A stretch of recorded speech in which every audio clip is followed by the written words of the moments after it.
You are listening to the Self-Trust Solution Podcast with Dawn Ledet, episode number 12. Welcome back. Today, let's talk about getting it wrong. This episode is perfect for anyone who wants to be right all the time and puts pressure on themselves to never get it wrong.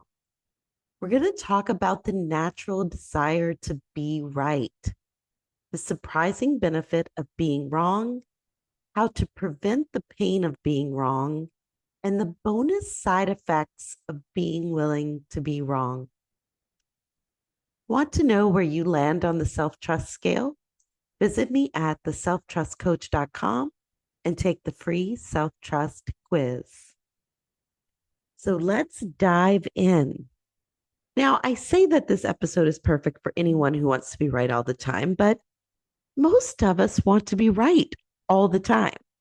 Whether we're forcefully pushing it or it's more discreet, it's natural that we don't want to be wrong. It's less often about actually needing to be right and more about not wanting to be wrong.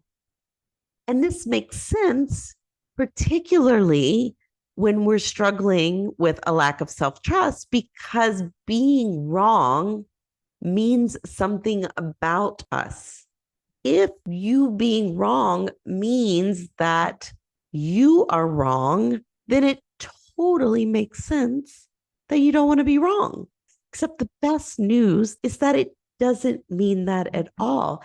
In fact, being wrong is a natural part of our growth in how we build our character, in how we learn how we want to move forward. It's actually also how we can grow in belief of what's possible. And when we are unwilling to be wrong, we actually limit that growth. We limit some of the possibility that's available to us. Our need to be right can actually erode our self-trust and confidence. When we're so focused on being right, when we're so focused on not being wrong, we may hesitate to take risks or try new things. We hesitate to go outside of our comfort zone or what we know the result will be on the other side of a particular decision or action. And that can lead to a fear of failure and more of a lack of self-trust. Now, on the other hand, being willing to be wrong opens up more opportunities and potential for growth. When we're open to being wrong, we become more receptive to feedback, whether that's from ourselves, from the actions we're taking, from any mistakes we made, or just results that didn't go the way we intended. If that feedback comes back as data, we actually become more receptive to understanding that and painting a picture of what's next. We can learn from what works, what doesn't work, and what we may want to do differently to move forward.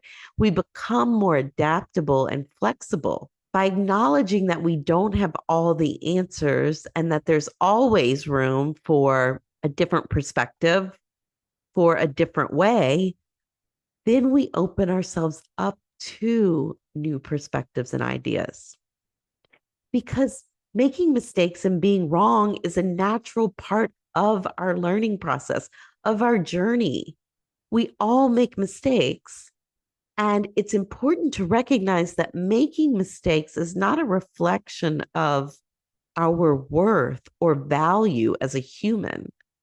Instead, it's in these mistakes and how we respond to them where an opportunity for the most amazing lessons and growth occur. It's in these moments that we shape our character and our belief in what's possible. Building character and how we handle being wrong is an essential part of our personal growth and development. When we can embrace being wrong without making ourselves wrong in the process, we actually create a sense of comfort and ease in our lives. Creating comfort in allowing ourselves to be wrong without making ourselves wrong in the process can be challenging, but it's essential. And it's how we grow in self-trust. And one way we do this is by practicing self-compassion and deciding ahead of time that no matter the result, whether we're going to deem them wrong or unwanted or just different than what we thought, we decide ahead of time that it doesn't mean anything about us. It's just information to help us know how we want to move forward with the next best decision, the next guess of what we want to do. When we make a mistake, we can be kind and gentle with ourselves. We can recognize that it's a natural part of the learning process, and it's a natural part of shaping how we move forward. When we're willing to be wrong, we become more confident in our abilities and more willing to take risks. This is where we become more resilient and better equipped to handle challenges and setbacks. It's by handling challenges and setbacks. We don't learn by never having an obstacle or something go in a way that is unwanted. We learn through those challenges and setbacks. It's how we expand our view for different perspectives and thereby for different possibilities. What else is possible here? So being willing to be wrong allows for more opportunity and potential, because being wrong assumes that there's only one right way, which is both limiting and often untrue. Limiting our openness to other possibilities can actually get in the way of our growth. It gets in the way of our self-trust and can sometimes even erode our self-trust, particularly when we're making being wrong means something about our worth or our value. And again, it's a natural part of the learning process. Making mistakes and being wrong is inevitable, and it is never a reflection of your worth or your value as a person. Being open to being wrong can cultivate more confidence in your ability to handle challenges and setbacks, which will create less fear in the prospect of challenges and setbacks.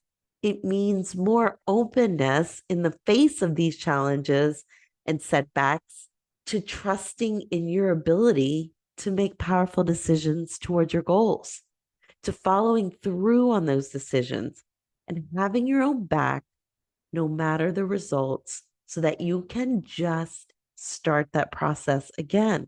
Being willing to be wrong is powerful. It is openness. It is more possibility.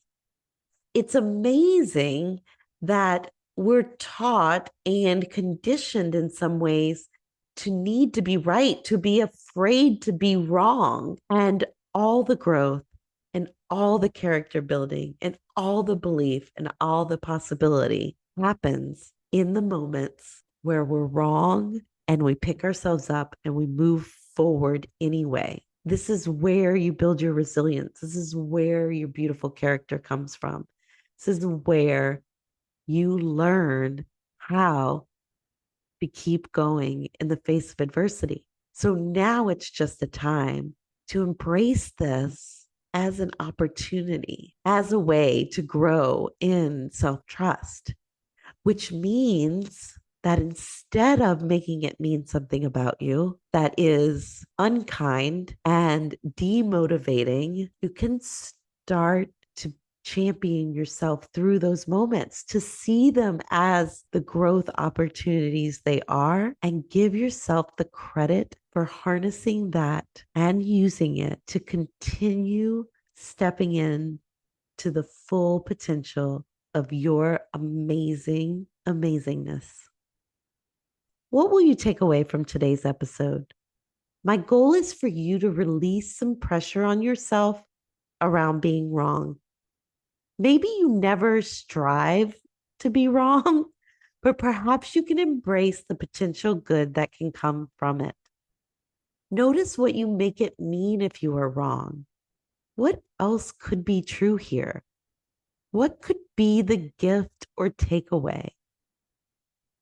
Can you decide ahead of time what you want to make being wrong mean? Acknowledging that it has nothing to do with your worth and your potential and is an opportunity to become more of your amazing self. Own your ability to be right and wrong and still a worthy, full of potential, amazing human being. I love this quote from Zig Ziglar. Integrity gives you real freedom because you have nothing to fear since you have nothing to hide. I think this applies to being willing to be wrong and own getting it wrong. Being willing to get it wrong gives you real freedom because you have nothing to fear since you will be right even if you get it wrong.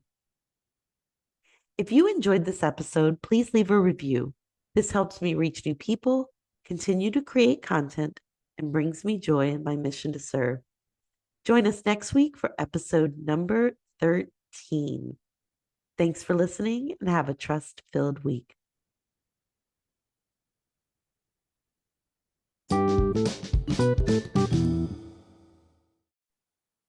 And if you're ready to unlock your self-trust fueled success, join me at theselftrustcoach.com to take the free self-trust quiz. The self-trust quiz will help you identify the areas that may be holding you back and pinpoint where in the achievement process you can use a little extra TLC. Take the free self-trust quiz at theselftrustcoach.com. See you inside.